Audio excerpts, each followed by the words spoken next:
Hello, this is Iron Bill back again with another video. Today's video is going to cover a lot of ground. I hope I don't ramble too much, but I want to inject a lot of what happened this weekend, what's going on with the channel, and hopefully get to some play review by the end of it. What you're going to be watching is in the background is going to be a comp play that I did between Trials cards this past weekend. So I think I have a positive outlook on at this point in time, and yeah, well, I'll just leave it at that. That's not really important at the moment. So let's carry on with the video. And I want to talk first about comments and the channel itself. And one of my favorite this week was, "This is oddly wholesome to watch" by Editing Monarch. That just cracked me up, but it's also very endearing. And I thank you so much for that comment, because it reflects something about the channel that I really hope is true.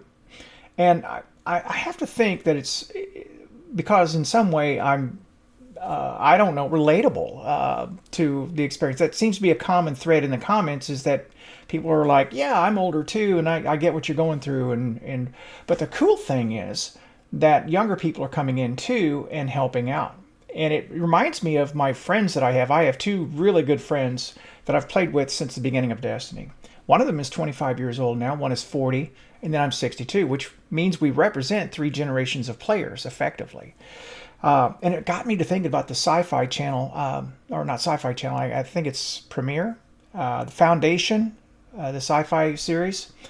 And in the Cleonic dynasty of the Emperor, there are three clones, Brother Dawn, Brother Day, and Brother Dusk, that represent three generations of the same person, always. And I think how like that we are, you know, my friends and I. And that kind of leads me to another point. There was another comment made about something I said on a video about a blueberry. And honestly, to me, blueberry meant that that was just a blue dot on the screen. But apparently, it also means somebody who's inexperienced. And that was not my intention at all. I do not denigrate other people. I really try not to. But that is something I picked up from one of the younger players, probably one of my friends, and I misapplied it, which is what we do.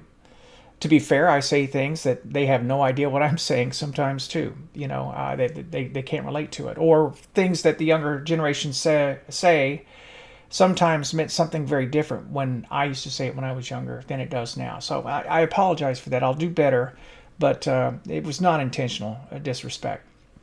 All right, so let's get on to the weekend. The weekend was a challenge, and I think for a lot of players, especially people who play like I do, and that is the close encounters are very difficult because of the reaction time and just so much going on at once. And I get sensory overload. I just wind up freezing in situations where my mind is screaming, this is what you need to do, but I just can't react. I see it, but I can't do anything about it. I'm just along for the ride for a few seconds there. And I'm always aggravated because I think, you dummy, you knew what to do, you just didn't do it. Anyway, it also exposes a weakness in the game, in my game, and that is that I'm going to have to get better at those close encounters. Well, how do you do that? I mean, I'm not going to think my way through it. I've got to be in that situation enough that I develop reactions to it that are appropriate. And that way I'm not thinking about it, I'm just doing. I mean, it's going to have to come down to reaction time in that it's a reflex rather than a thought process and just moving quickly on the thought process. If I'm always reliant on having to think in the moment, I'm going to lose that edge. So, just something to think about. So I never got the card finished, Persistence. I never got to the Lighthouse. That's okay. Here's another thought. You know, and I was really frustrated at times. And it's funny that somebody says my channel is wholesome. A couple of people actually, because my mother wouldn't have been proud of my language at that point in time. She wouldn't have been proud of me at all. And my wife has said to me, you know, you really, sometimes you go. And oh man, I never want to be that guy. I never want to be that guy, but sometimes that guy is me. So that said, the weekend is challenging, but it's me losing perspective when I lose it like that and not understanding it's the height of arrogance to believe that I can just spend a month, 2 months, 3 months in comp and think that somehow magically I'm going to be Trials Lighthouse ready. Well, that's silly. Of course I'm not. And I think back to my competitive athletics. I didn't get to the level that I got to, and I was pretty successful. I'll just leave it at that. Um, I didn't get there in a day. I didn't get there in a month. I didn't get there in 3 days. I mean, it took years to develop the knowledge necessary to be really successful at a high level. And this is no different. I mean, we're playing against players that have been at this for the life of the game. And you better believe they know what to do. And they have developed the reflexes, and they are up on all the builds and how to do this. And it's a lot. And this game often comes down to inches. And there were a lot of fights this weekend. I lost by just a smidge. Just a smidge. But that's all it takes. And that's the game. So I'm just going to have to keep working at it. And recognize also that the gains that I'm getting may not be immediately reflected in Trials itself, but it's going to be reflected in comp. It's going to be reflected in 6v6, and the game will get slower for me in that I will be able to predict and react quicker simply because I will have reflexes built in. I won't have to see everything and process everything as much. So, and anyway, I'll leave it at that. Now, let's talk about the summoner. This is going to wind up being a problem, at least for the immediate future. It got to be where the only thing that I was seeing in Trials matches, for the most part, were Summoner Adept, Summoner Adept, Summoner Adept. It got that way even in sixes. It got to the point where a great many of the people either had a very well-rolled Summoner or they had a Summoner Adept. And all I can hope there and believe based on history is that people will find a way to work around that meta and new countermeasures will be developed.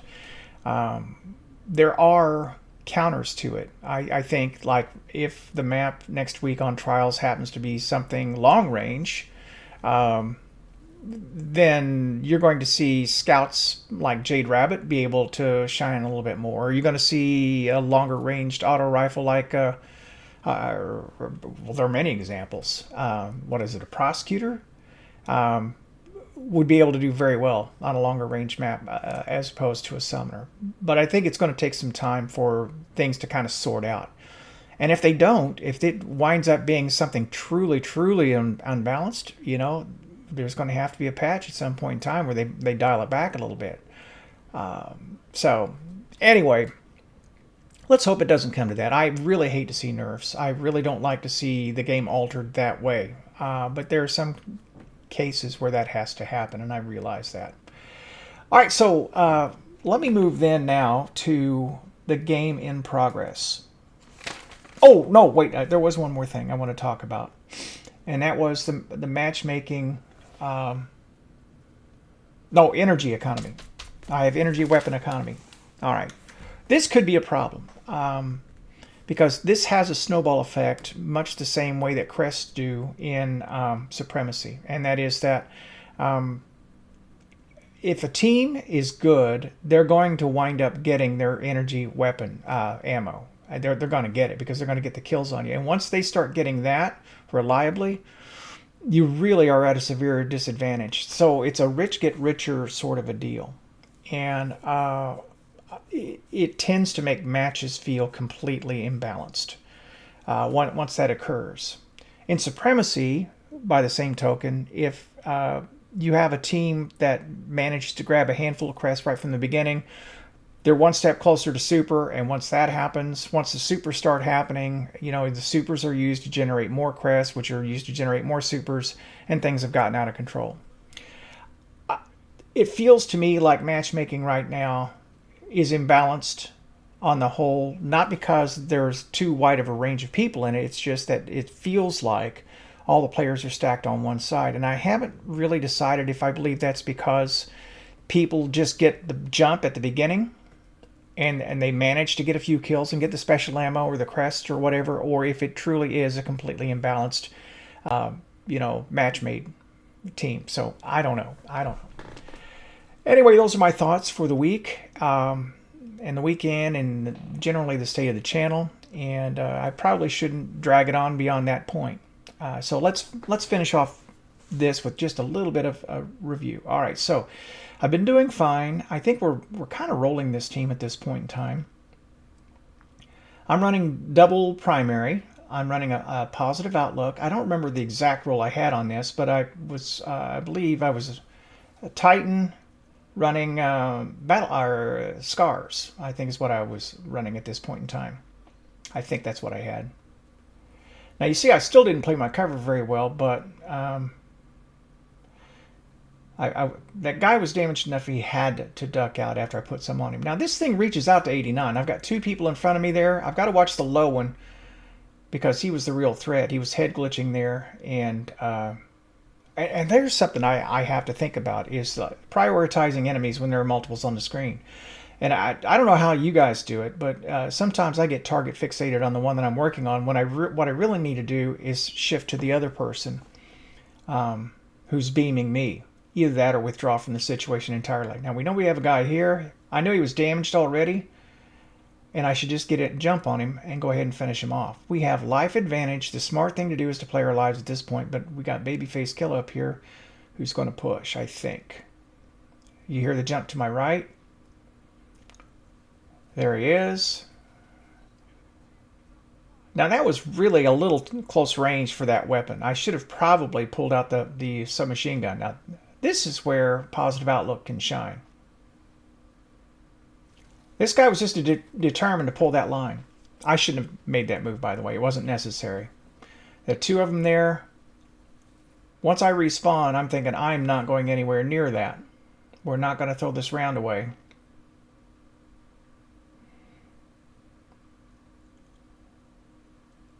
All right, now I've got a teammate.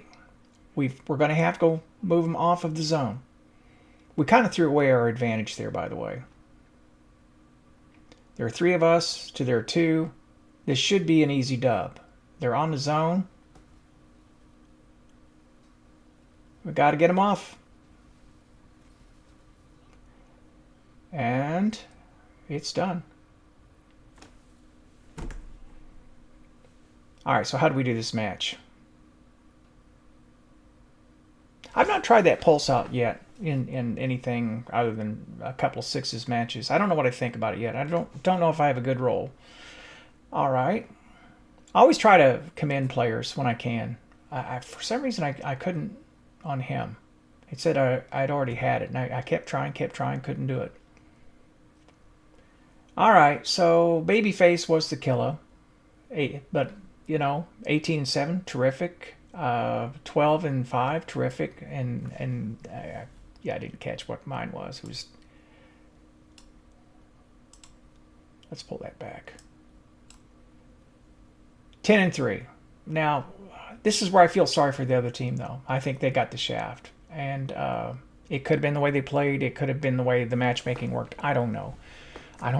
You know, I don't have an answer to that. But I like to see fair matches. I like to see close matches. This wasn't that. But then in the previous match before that, we got blown out 3-0. And this just may be the nature of comp. This just may be how it goes. So one of those things you have to accept. So anyway, I've rambled enough. I hope you've enjoyed the video. This is Iron Bill thanking you for watching and signing out.